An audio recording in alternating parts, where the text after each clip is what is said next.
Okay, this is going to be a bit of a longer video, so if you don't want that, you can skip the video. But what I want to say, I'm going to go about this in a less disrespectful way than I went with the other guy because you seem like you can read at least a little bit. But no, Gojo did not lose to plot, and I'm going to explain how using your comment. Right? Sukuna didn't adapt his technique. He learned from Mahoraga's adaptation. Those two are different things. Sukuna saw the result of adaptation, understood it, reverse engineered it, and that's how the world cutting slash came to be. Now, you said it breaks the rules of maximum techniques. Maximum techniques are not the strongest possible thing a character can ever do. They are the maximum output of a specific curse technique in its defined structure. World cutting slash is not a maximum technique. It's a modified application of dismantle. Maximum is about output. For example, right? If Sukuna used dismantle, in which if you don't know how dismantle works, dismantle slicing power depends on the cursed energy outputted into the technique. So if Sukuna were to put his maximum cursed energy output into a dismantle, that would be his maximum technique. Now, the world cutting slash is about targeting parameters. Instead of targeting Gojo himself, it targets space itself. That is a conceptual shift, not raw power escalation. He did not surpass maximum as a category, he altered the logic of his technique. Now, as for why can't everyone else do that, because simply put, and we've seen this a lot, not everyone is Sukuna. We know Jujutsu is not a fair power system. First, energy control, understanding technique structure, creativity, experience. Sukuna has all of those at absurd levels. He literally has the most refined domain in the series. His understanding of cursed energy is so precise and good that without six eyes, it rivaled Gojo's. Saying if Sukuna can do it, anyone should be able to is like saying if Einstein can derive relativity, anyone should be able to. This system has always allowed for personal mastery to create absurd outliers, and Gojo himself is proof of that. Sukuna is proof of that. Hell, Kenjaku is proof of that. And to say binding vows are meaningless is just wrong. A binding vow with yourself does not punish you immediately for technical loopholes. It enforces a trade. Sukuna made a binding vow to remove hand signs and chanting requirements in exchange for a heavier activation condition later. That's not breaking the binding vow, that is literally restructuring the cost. He paid for an instant activation by increasing its future requirements. It isn't desperation equals free power like you said, it's sacrifice future flexibility for immediate output. Binding vows have always worked this way. Nanami uses one daily with his overtime. Hikari's domain is theorized to be built on one.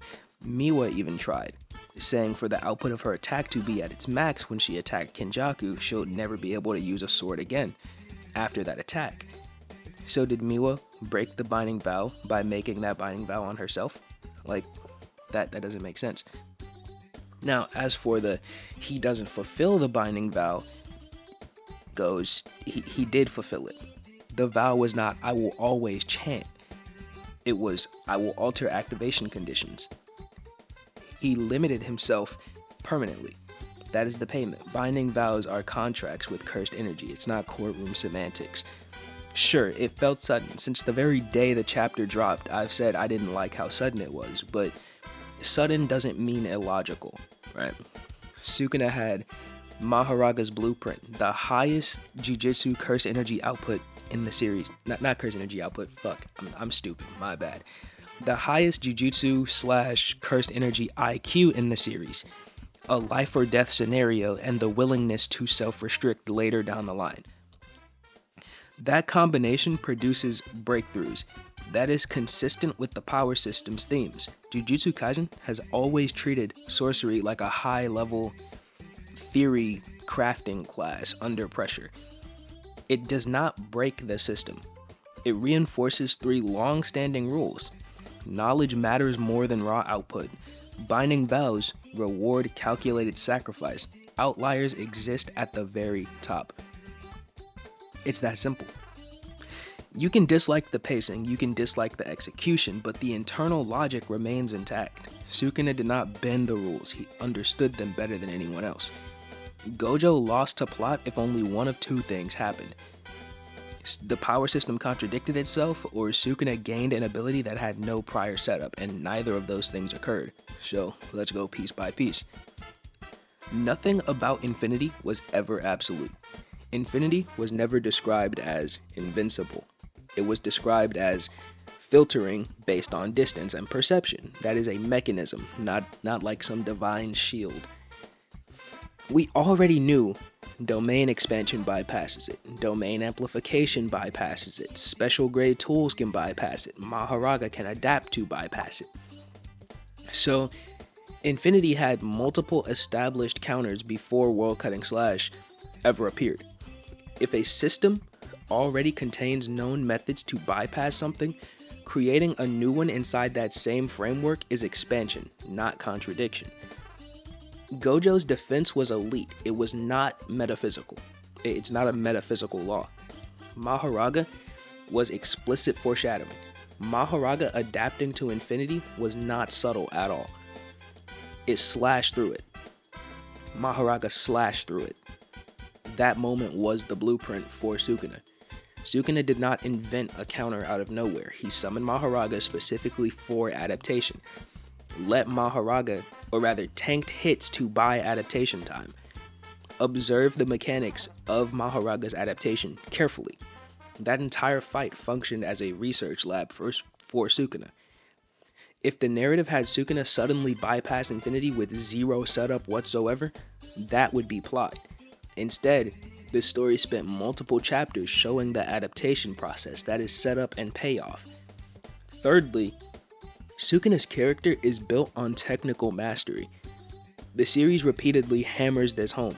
Sukuna instantly upgrades Megumi's technique, replaces, or rather not replaces, but replicates Jogo's fire output, uses domain amplification while maintaining Shrine, manipulates binding vows fluidly. His entire identity is peerless understanding of Jujutsu. So when he sees a working model of how to cut space, him replicating the principle is consistent with prior characterization. If Mei did it, that would be Gojo losing to plot. If Sukuna does it, that's narrative consistency. Binding vows were not broken. The system has always allowed self-imposed restrictions in exchange for output boosts. Nanami, his overtime binding vow. Hikari, again, his domain is theorized to be built on a binding vow. Miwa permanently losing sword usage for a strike boost. Sukuna sacrificing activation conditions for instant execution fits perfectly within that logic. Nothing about his vow contradicts prior rules, it follows them. Gojo was not dominating because he was untouchable. Gojo was winning exchanges, yes, but the fight consistently showed Sukuna surviving everything, Sukuna calculating instantly, Mahoraga steadily adapting. Gojo himself said he felt like Sukuna was holding something back.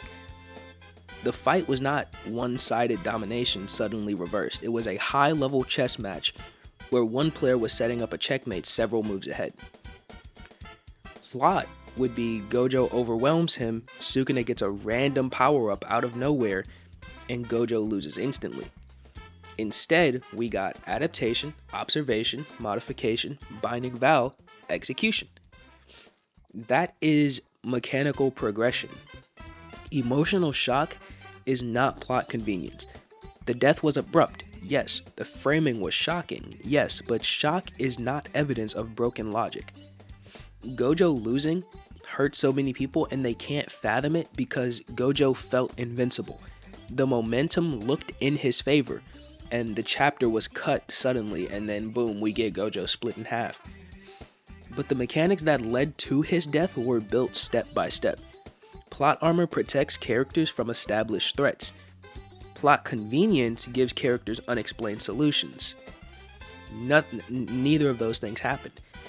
The core question, I think you should ask yourself this: did Sukuna do something that the power system explicitly said was impossible? No. Did he use a mechanic previously established in the series? Yes.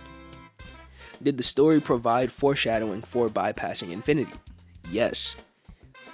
Then loss to plot becomes a reaction, not a logical conclusion. Gojo did not lose because the story cheated. He lost because his opponent was the most skilled sorcerer in history. Mahoraga provided the solution. Binding vows allow calculated trade-offs, and infinity was never absolute. The system remained intact. The tragedy is that Gojo was the strongest of his era. He just wasn't the strongest in history. That is not plot, that is hierarchy. I think these bands or the ass of fiends aren't helping anymore. Because lately I can't sleep at night, and it's worse now that you're gone. Anxiety